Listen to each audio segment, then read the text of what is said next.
नमस्ते बच्चों, बाल विद्या मंदिर उच्च माध्यमिक विद्यालय के ई अधिगम प्लेटफार्म से मैं दुर्गादास आप सबका हार्दिक अभिनंदन और स्वागत करता हूँ। विज्ञान कक्षा 8वीं में 8th में भाग 2 पढ़ेंगे। आज कृषि के बारे में पढ़ रहे थे, आज हम पढ़ते हैं कृषि के चरण। कृषि के चरण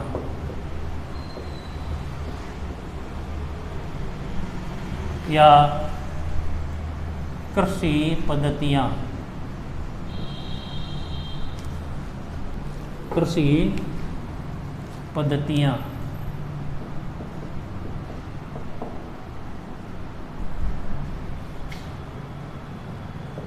खेती को एक निश्चित क्रम से करना पड़ता है। जब हम कोई किसान खेती करता है तो खेती के जितने भी कार्य है, खेती की जितनी भी क्रियाएं हैं, उनको क्रम से करना पड़ता है। तो सबसे पहला जो कार्य है वो है मिट्टी तैयार करना।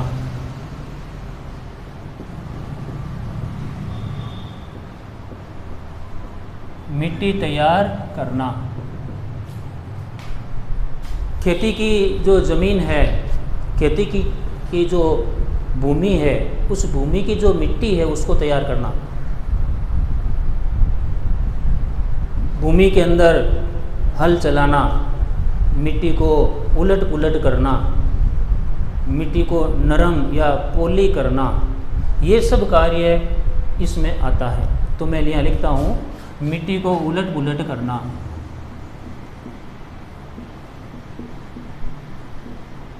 उलटना पलटना, मिट्टी को उलटना पलटना। नीचे की मिट्टी को ऊपर लाना कि अंदर ऑक्सीजन है, मिट्टी के अंदर ऑक्सीजन पर्याप्त पहुंच जाए। मिट्टी को पोला करना।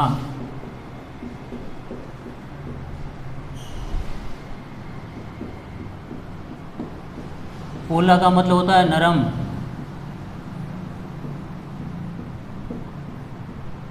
मिट्टी को पोला करना, नरम करना, मिट्टी को दरदरी बना देना, इसको जुताई करना भी कहते हैं। इसको जुताई करना भी कहते हैं।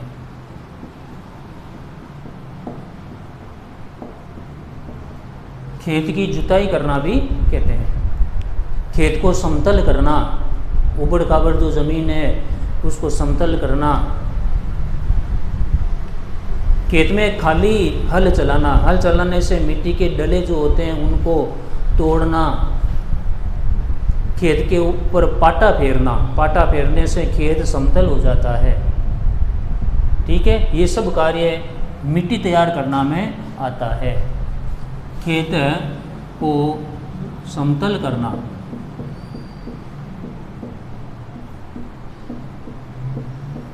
खेत को समतल करना, ये सब कार्य मिट्टी तैयार करना।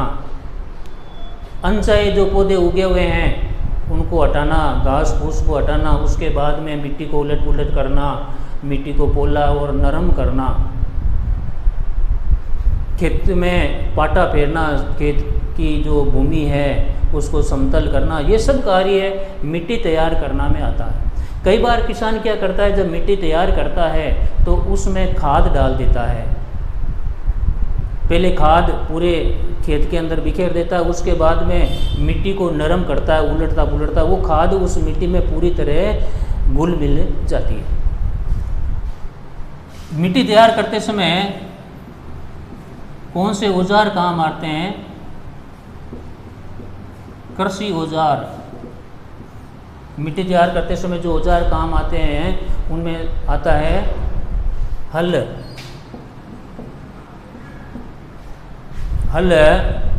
हल के अंदर 2 भाग होते हैं। जो एक हल होता है उसमें जो 2 भाग होते हैं, एक तो फाल होता है, एक हल शेफ्ट होता है। हल शेफ्ट होता है और दूसरा औजार जो है वो है कुदाली। ये कृषि के औजार है जो मिट्टी तैयार करने के लिए काम में आते हैं।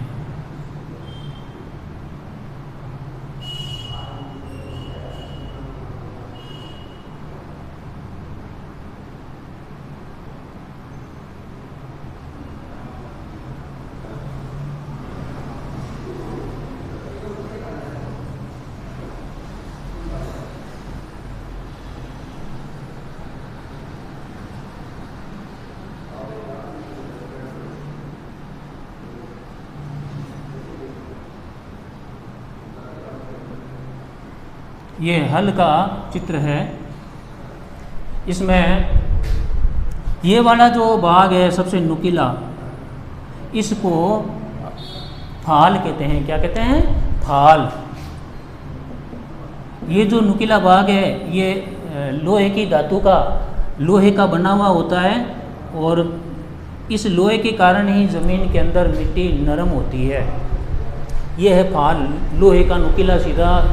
ये सब लकड़ी का बना है, लेकिन लकड़ी के आगे यहाँ पर लोहे की धातु का फाल बना होता है, ये ज़मीन के अंदर जाता है। और ये वाला जो है उसको हम सोपट कहते हैं, हल सोपट, हल सेफ्ट, हल सेफ्ट। आम बोलचाल की भाषा में इसको सोपट भी या शाफ्ट भी कहते हैं, शाफ्ट भी है। ये आजकल इसका प्रयोग थोड़ा कम होता है, इसकी जगह पर मशीनों का प्रयोग करने लगे।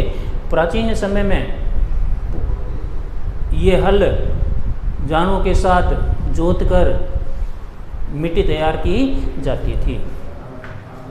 दूसरा कार्य आता है बुआई, बुआई करना, बीज बोना, बीज बोना, खेत में बीज बोना। दूसरा कार्य है खेत में बीज बोना, बीज का चयन करना। ये बड़ा ही महत्वपूर्ण कार्य है कि भाई हम किस प्रकार के बीजों को काम में लेंगे। बीजों की जांच करना, स्वस्थ बीज को काम में लेना। जो अंदर से थोते हैं, टूटे फूटे बीज है, उनको काम में नहीं लेना। आजकल बाज़ार के अंदर पहले से ही परिपक्व बीज मिलते हैं, उनका प्रयोग करना। स्वस्थ बीजों का चयन, स्वस्थ बीजों का चयन करना, स्वस्थ बीजों का चयन करना। स्वस्थ बीज अंदर से ठोस होते हैं, भारी होते हैं, परिपक्व बीज कहलाते हैं, उनका चयन करना। और बीज बोने के लिए, बीज बोने के लिए सीड ड्रिल काम में ली जाती है।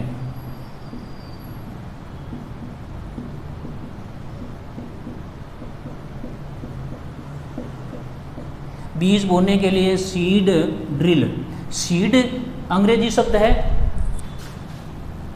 SEED, सीड को इंग्लिश में बीज कहते हैं, हिंदी में इसका अनुवाद बीज है।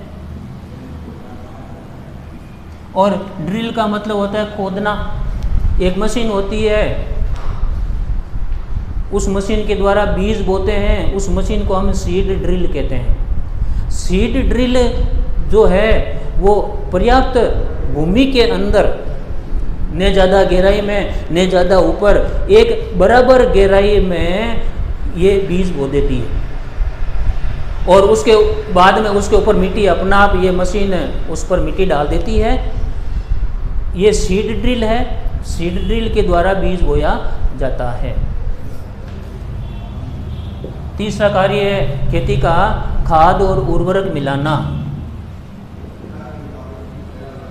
खाद और उर्वरक मिलाना। खेतों में खाद देना, खेतों में उर्वरक मिलाना। खाद और उर्वरक थोड़े इसमें अंतर है, क्या अंतर है मैं बता दूंगा।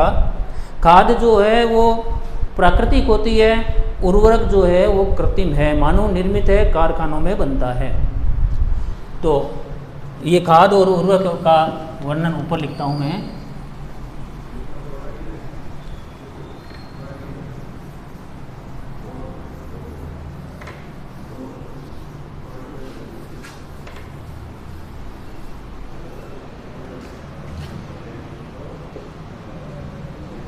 खाद और उर्वरक मिलाना, खाद और उर्वरक मिलाना या खेतों में देना। अब उर्वरक और खाद में अंतर, उर्वरक और खाद में क्या क्या अंतर है। उर्वरक जो है मानव निर्मित खाद है, मानव निर्मित खाद है। जबकि ये जो खाद है वो प्राकृतिक है,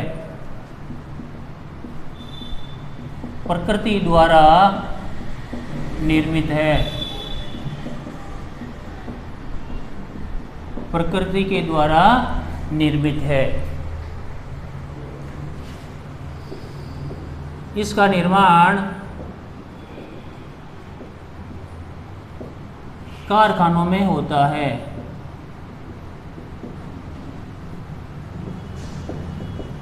इसका निर्माण कारखानों में होता है और इसका निर्माण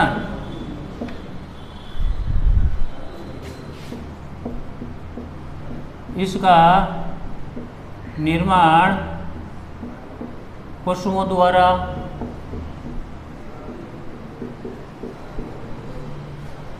और कंपोस्ट विधि के द्वारा होता है।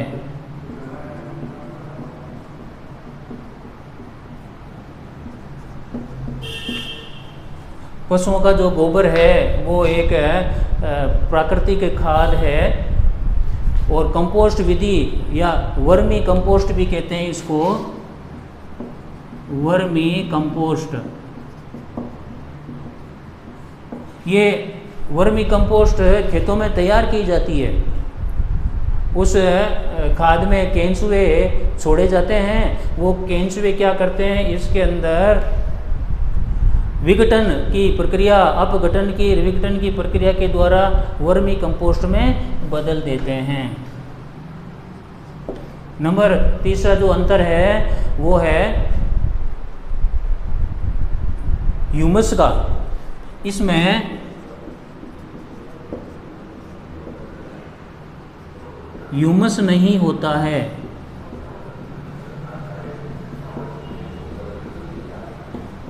इसमें ह्यूमस नहीं होता है, इसमें ह्यूमस होता है।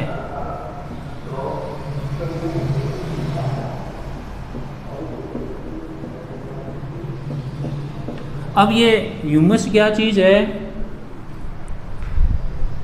एक किसी भी जगह की मिट्टी को लेकर पानी के अंदर हम उसको डालते हैं। जो मिट्टी के कण होते हैं वो उस गिलास के अंदर या पानी के अंदर नीचे तल में बैठ जाते हैं। बाकी ऊपर हल्के जो पदार्थ होते हैं, हल्के पदार्थ में क्या क्या होते हैं, मरे हुए जीव, घास फूस की पत्तियाँ, छोटी छोटी टूटी हुई घास फूस की पत्तियाँ, ये सब चीज़ ह्यूमस कहलाती है।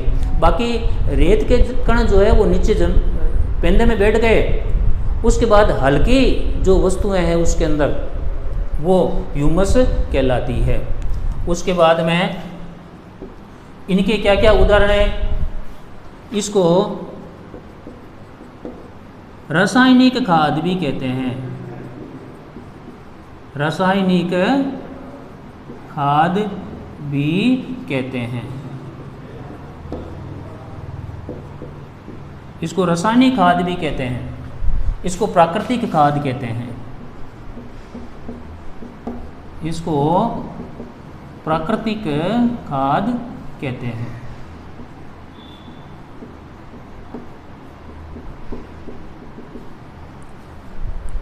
इसका निर्माण, उर्वरक का जो निर्माण है वो रसायन के द्वारा, केमिकल के द्वारा होता है। प्राकृतिक खाद का निर्माण घास फूस और गोबर के द्वारा होता है। इसके उदाहरण समझ लीजिए,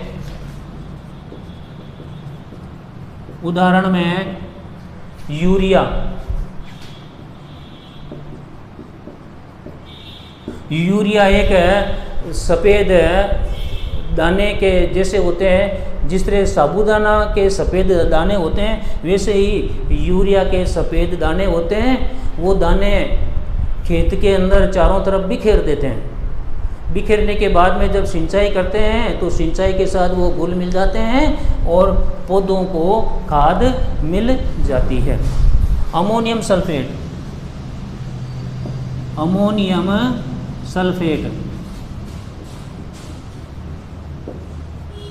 अमोनियम सल्फेट ये भी एक उर्वरक है।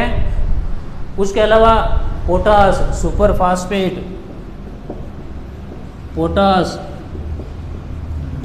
सुपर फास्फेट, ये सभी रासायनिक उर्वरक में आते हैं। Nitrogen, phosphorus, potassium, nitrogen, phosphorus और पोटेशियम, ये भी रासायनिक उर्वरक है। इन तीनों को मिलाकर